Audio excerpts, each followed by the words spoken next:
the committee, and again, a welcome to you, Secretary Moniz. We're here to consider the President's budget request for the Department of Energy for FY16. This marks the first of 3 budget hearings that our committee will hold before the end of this month. This is our first formal review of DOE's budget since April of 2013.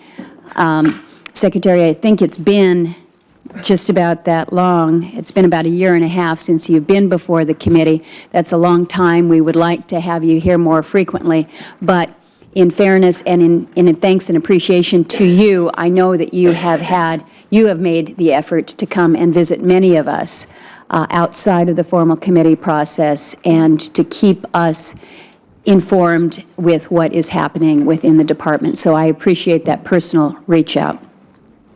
I don't think it comes as a surprise to any on the committee, but I've been critical of the President's overall budget as it busts through those statutory spending caps. It raises taxes by more than $2 trillion over the next decade. There's been a lot of discussion by many that the President's budget is going nowhere. Other terms are used, but I do think that hearings like this are useful because it allows us to take a more granular look at it and see if there aren't areas that we can be working together on.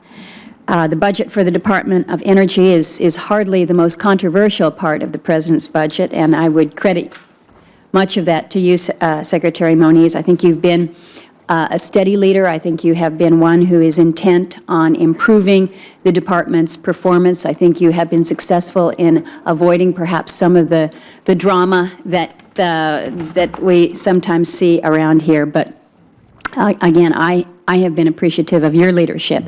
I am obligated to repeat my usual criticism of DOE's proposed budget. This request embraces this all-of-the-above energy policy on paper and in words. I think if we look through our packets, the term all-of-the-above is certainly there in the handout that we have. But I worry that it is all of the above in words and not necessarily in practice. We see significant increases for efficiency, vehicles, and renewable technologies, but virtually all the funding for fossil energy would be directed to carbon capture, methane, or some other environmental consideration. I think, again, we have we've gotten to that point. We've agreed, we've settled the discussion about whether American energy production can affect global prices. I think it clearly does, and I think we recognize that. I think it's a good thing, and we're benefiting from it. The question is whether we're going to keep this going or instead allow the President to lock down our resources like we've seen just recently in the past several weeks in places like Alaska. DOE clearly has a role here, too. It should be researching methane hydrates, other unconventional resources to help ensure that energy remains affordable long into the future.